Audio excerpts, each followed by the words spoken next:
Welcome to the Quillette podcast. I'm your host, Jonathan Kay, a senior editor at Quillette. Quillette is where free thought lives. We are an independent grassroots platform for heterodox ideas and fearless commentary. If you'd like to support the podcast, you can do so by going to Quillette.com and becoming a paid subscriber. This subscription will also give you access to all our articles and early access to Quillette social events. And this week, I'll be talking to Benny Morris, one of the best-known and most influential historians of Israel.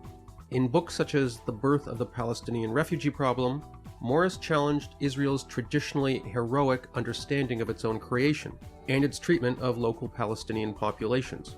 As a result, he has often been criticized by hawkish Zionists, who disagree with and even resent his revisionist tendencies.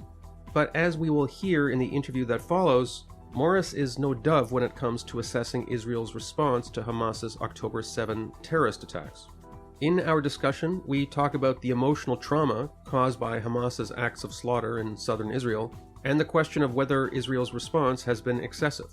He also offers a grim analysis of Hamas's ideology, as well as the question of whether Gazan society can ever rid itself of the nihilistic and theocratic worldview that led to these extraordinarily horrific terrorist attacks. Professor Morris, thank you so much for agreeing to speak with Quillette. Last time we spoke, it was late 2020, and the subject of our interview, and this seems like a long time ago, was your then recently co-authored book, The 30-Year Genocide, Turkey's Destruction of Its Christian Minorities. And as we discussed at the time, your previous, I think, 10 or 11 books, most of your work had been about Israel and its Arab neighbors. Was there a part of you at that time which maybe felt like the relationship between Jews and Palestinians had kind of become frozen in time, so your mind was at liberty to move on to other subjects? Or did you imagine that there would be this kind of horrible 9/11 scale terrorist attack in Israel's future that would bring not just your attention, the world's attention back to this crisis? Well, I certainly didn't imagine what happened would happen, but I knew that the conflict would continue because it had reached a dead end. Efforts to resolve it had reached a dead end after the Camp David talks in the year 2000. From that point on, basically, and the Palestinian rejection of the Clinton-Barak proposals for a two-state solution, and the reiteration of this rejection by Mahmoud Abbas, Yasser Arafat's successor, as the president of the so-called Palestinian Authority in 2007-2008, left no room for future negotiations or no path to a solution. That was my sense. I suppose that partly led me to stop dealing with the conflict academically, but also I became tired of the conflict. I've written so much about the conflict, I didn't think I have much fresh to provide. You were born on a kibbutz, and even though your parents moved away when you were still very young, I'm guessing you still understand the close-knit family and social connections that exist in this kind of community. And I'm wondering if you can comment on this aspect of the October 7 terrorist attacks. On 9/11, the victims were clustered according to their workplaces. Yes. The offices they occupied at the World Trade Center and the Pentagon. In this case, the victims were clustered according to where they lived. A death is still a death, but somehow it just feels so much more morbid and upsetting and emotionally scarring for the country as a whole and for these small, tight-knit communities. Yeah, you're right. Almost all the settlements overrun by the terrorists on the morning of the 7th of October, almost all of them are kibbutzim. Mm. Kibbutzim are communities who've lived together and then worked together. These kibbutzim were overrun. Some of them, like Be'eri and Kfar Aza, lost about a quarter of their population murdered. Women, children, whole families, their parents, babies. A quarter of the population was murdered by these terrorists. As they tried, the population tried to hide from them in their homes. A proportion also was carried off to Gaza. I think Be'eri has lost about 80 people. 250 were killed out of a community of about 1,000 people. And 80 are hostages. And this happened in more or less the same scale in the number of these kibbutzim, which were overrun. One or two of the kibbutzim managed to fend off terrorist squads, and they didn't take over, but they did kill people there. But some of the kibbutzim completely fell under terrorist control for hours until the IDF intervened. The IDF was very incompetent, moved very slowly, and before the attack, of course, was incompetent in not seeing that the attack was going to happen. But these kibbutzim are devastated, and their populations, or the whole area is now a part of a battle zone, the rear base of the Israeli invading force in the Gaza Strip. So all the populations were basically moved to the remaining populations. The survivors were moved to hotels, the Dead Sea or Eilat or wherever, and they basically say they're not going back. These communities are not going back to their settlements, to their villages, unless Israel destroys the Hamas. They will not live next to the Hamas. And these kibbutzim were essentially like 300 and 500 and 700 yards from the Gaza Strip border. They're not going to go back to live there under this threat of terrorist assault again. So Israel has a problem in that sense as well, how to rebuild these communities, both physically to rebuild the infrastructure, the homes and everything, and rebuild the families who've lost parents, children, babies, husbands, wives, brothers, and so on. Is the future of the border area between Gaza and Israel, is it going to come to resemble something close to what exists between South Korea and North Korea, which is a large demilitarized zone complete with minefields and barbed wire? I mean, you already obviously have some of that infrastructure, but something far more extensive? Perhaps that's what will happen. And if there is a demilitarized zone, Israel will make sure that the territory it will consist of will be from Gaza, not from the Israeli side of the border. But I don't know, because I don't know if anybody there is going to trust the Israeli government and military to be able to protect them, whatever they put up, because until now it was thought that the border fences, the various technological implements there, they thought this would be sufficient to keep out the terrorists, even from small-scale infiltration of the border. But as it turned out, over 1,000, maybe 2,000 Hamas fighters managed to get into Israel and were followed, incidentally, by a whole host of local Gazans who came and plundered the settlements before the Hamas withdrew. This is one of the most shocking aspects of the attacks, how Hamas could organize such a huge attack, one involving hundreds of terrorists, and Israel was completely in the dark about it. Yes. It suggests that Israel's intelligence in Gaza seems to have been largely non-existent, which serves as a terrible indictment of Benjamin Netanyahu's tenure. Putting aside all of Netanyahu's ethical failings, is this going to define his legacy? And I think some of us are wondering why he's still in power. I think this will define his legacy, both the corruption and the efforts to subvert the Israeli judicial system and the checks and balances of government, which preceded the attack. Was he so obsessed with these projects that he dropped the ball? Yes, the success of the Hamas in hoodwinking the Israelis and mounting a deception which worked was partly because of the distraction by the Netanyahu government, which was busy looking at other things, how to subvert Israeli democracy. They weren't interested in what was happening along the borders. This is part of the story.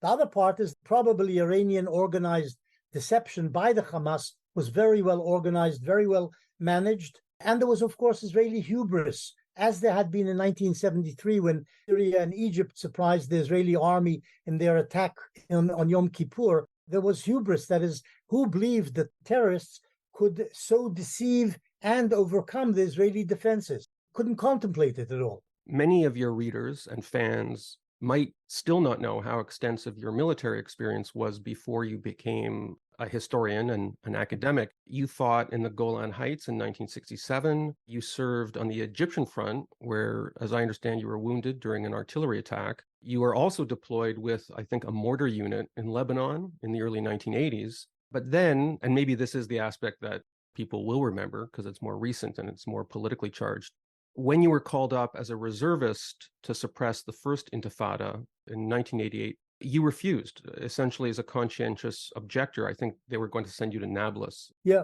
If today you were a younger man, I don't think men in their 70s get called to the front. No. Until the age of 40, 45 sometimes. So if you were a younger man and you were called up during this conflict 35 years later, would you make a different decision? Yes, for sure. This attack, the brutality, the barbarism of these terrorists is such that I wouldn't think twice about rallying around the flag and joining the forces, as I didn't think about it in 1973, when I was also a reservist, incidentally. But in the first intifada, my sense was that the Arabs were rebelling, and it wasn't a lethal rebellion. It was essentially a rebellion of stone throwers and pamphlets and so on. My sense in 1988 was that the Arabs of the West Bank and Gaza simply wanted to shake off the Israeli military government and the occupation. In the second intifada, which was in the years 2000, 2004, my sense was that the Arabs who launched it were intent both to shake off the Israeli occupation, the military government, but also to destroy Israel itself. That was the real end game of essentially the Hamas, which was in the forefront of the second intifada in the West Bank and the Gaza Strip. Today, it's clear that the Hamas are vile people. I can understand where their anger stems from, what happened to the Palestinians in 1948, what happened under Israeli military rule and occupation. These are certainly things which would devastate lives and make people angry. And of course, they brought up generations of their people on hatred of Jews and hatred of Israelis in the school system, starting with kindergarten camps in which they were taught how to kill Jews. But the extent of the hatred and fanaticism, which is religious as well, not just nationalist, is medieval. It's simply something which even no Israelis who knew the Hamas thought they were capable of. So I don't see any Israeli refusing service against the Hamas now. I haven't heard of any cases. We're having this conversation on October 30th. I'm seeing media reports of more extensive Israeli incursions. It's an invasion.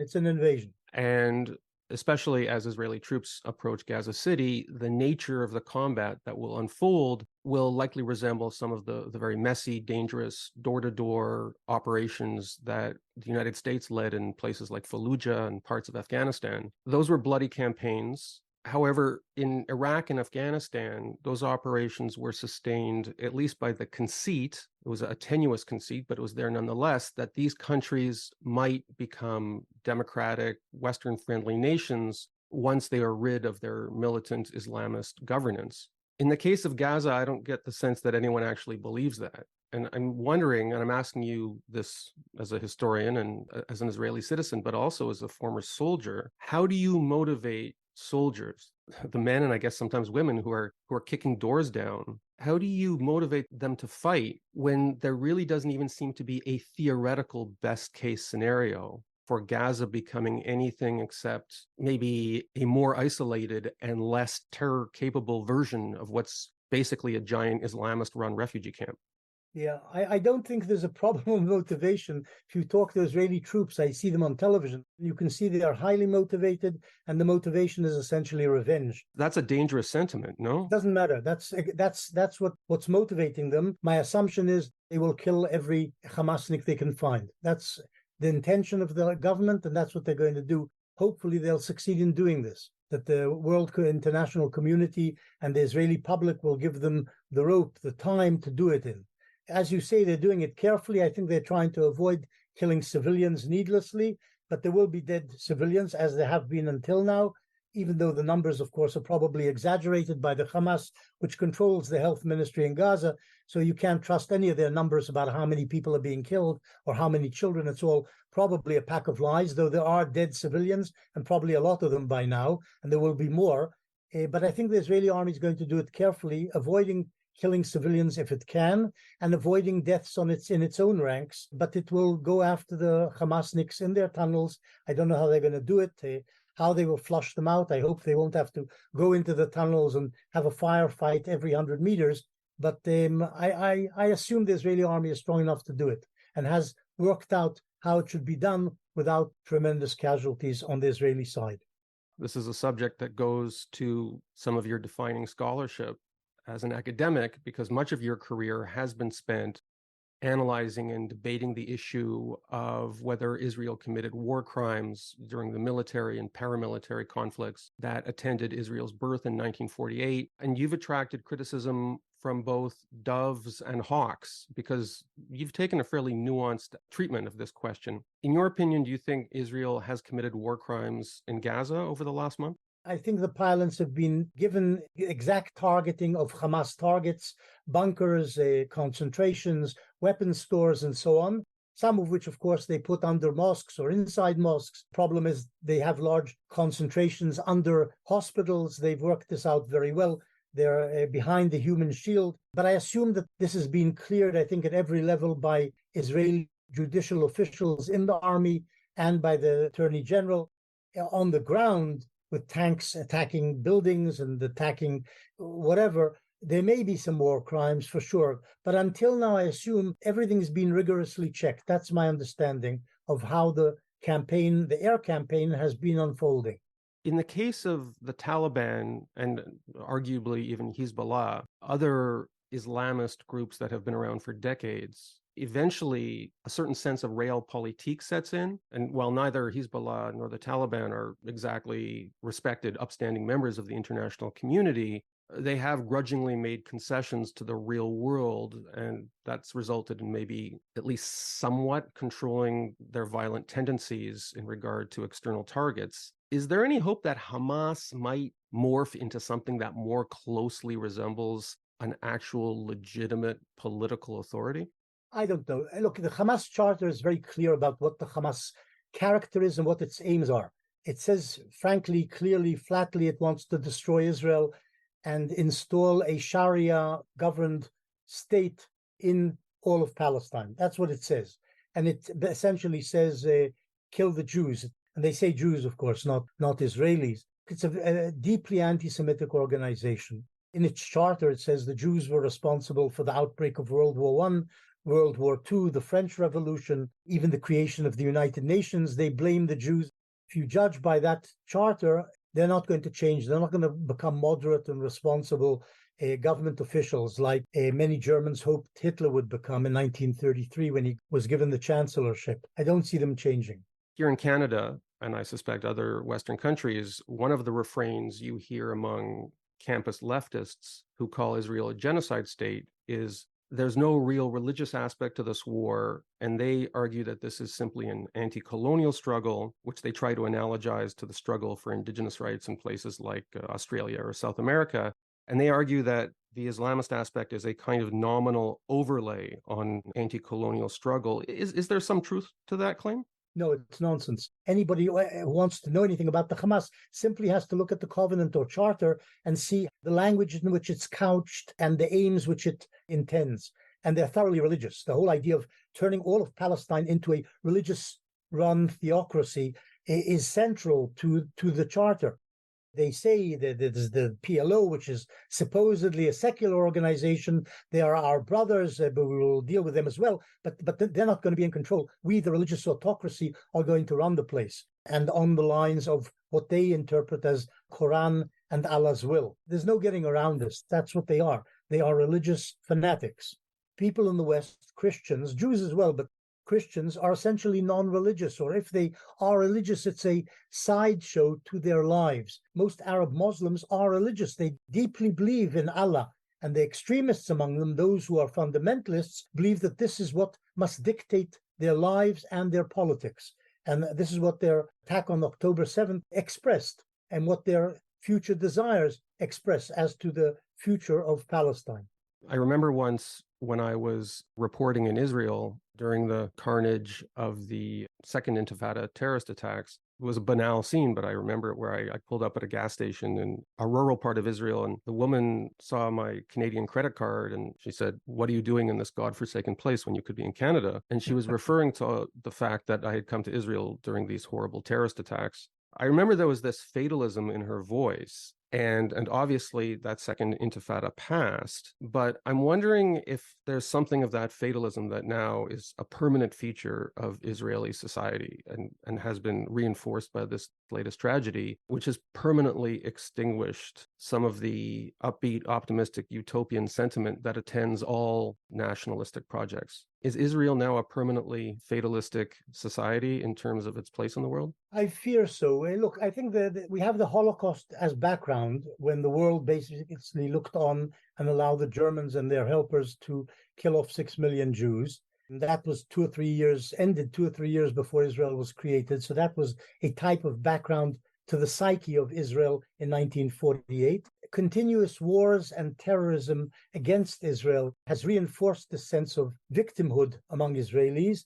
And I think what happened on October 7th has only reinforced the sense that the people around us are barbarians. We are a villa in the jungle. Israel is still, even under Netanyahu, is still democracy and is still an enlightened republic compared to everybody around us, not just the terrorists, but even the normal states like Egypt and Jordan. These are autocratic dictatorships, yeah?